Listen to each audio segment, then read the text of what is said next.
What's up, y'all? It's your boy, Greg, Trades Frame by Frame, and today I'm here with another trading psychology video. Today I'm going to be talking about gambler's fallacy, and this is something that I kind of really didn't know about a few years back, but the more I traded and got into these habits where I would win a trade and then I would just keep on trading that currency pair and then lose a lot of money or up my lot size because I was winning a certain trade.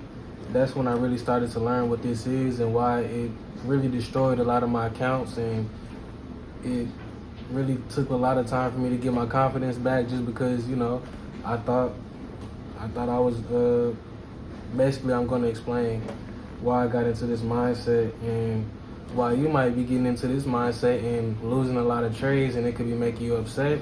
And then I'm going to talk about how you can manage that and be successful with trading and have more profitable days and end your month in profit. Basically, gambler's fallacy is the mistaken belief that basically if something happens one time, then it's just gonna keep on happening frequently.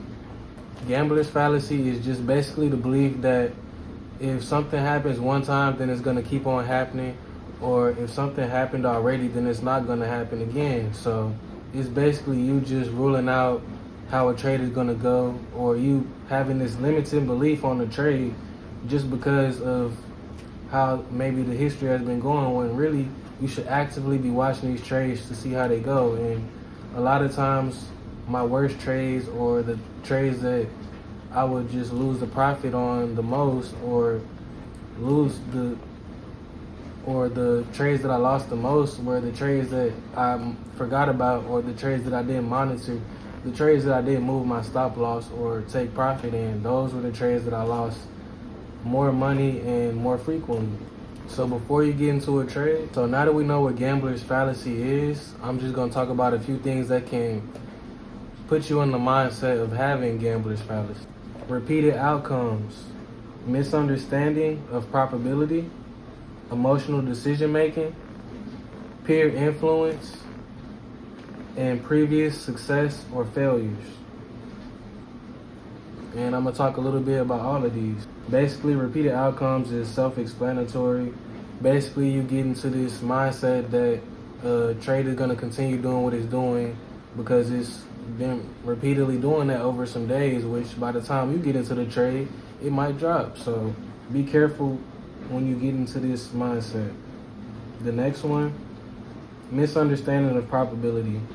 That's just basically you not doing the research on the trade and you just probably just getting in the trade based on the high probability of it just continuing to do what it did, or changing the outcome based on it not producing the desired outcome over a certain amount of days. So do your research. Emotional decision making can work both ways. It can work on the confidence and you just keep on getting into trades just because you're on a hot streak, and a lot of people I'm sure go through this, and then once you get on that hot streak and you put on that huge lot size and then it wipes out everything you just made. So be careful with that because that's happened to me a lot of times. Or it can just be you've been losing a lot of trades, like I guess since you started this trading session, and then you finally think it's time that the trade that you see is going to work out. So you slap on that huge lot size and then you lose even more than before you can even get some time to gain some profits or even get some of your capital back.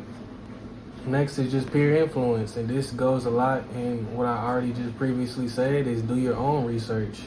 Don't just go off of what somebody is saying. Do your own research. Don't go off of what history is saying. Do your own research and continue monitoring the trade and monitoring news. Previous successes and failures is pretty self-explanatory.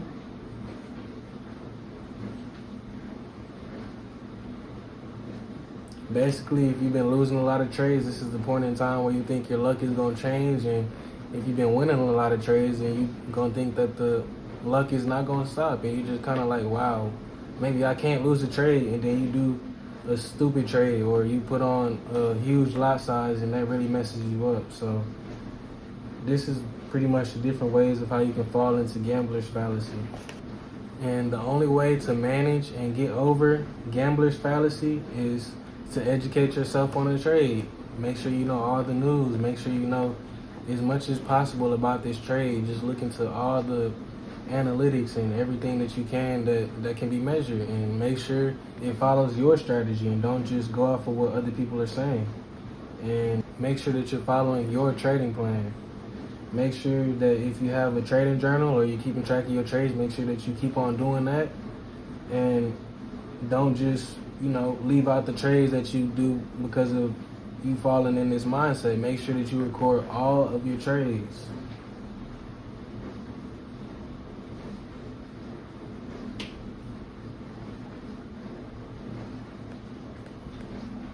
And the last and most important one is make sure that you notice what your risk to reward ratio is, because this is a lot of times is going to tell you if you're getting into a good trade and whether or not it's something that's worth getting into or not. And sometimes this can help you learn, because you learn which trades are not worth it or not. So if your risk to reward ratio isn't high enough, then eventually you're going to stop taking those low risk to reward ratio trades and become a better trader. So if you follow all of these steps, I believe that you will have a profitable month and start turning around, and stop losing trades and stop getting stressed out and upset whenever you lose trades, and start learning from them and learn from your habits and become a better trader and become a more profitable trader. So I'll see y'all at the top. So make sure that you forget how to quit so you can get some millions, and I'll see y'all in the next video.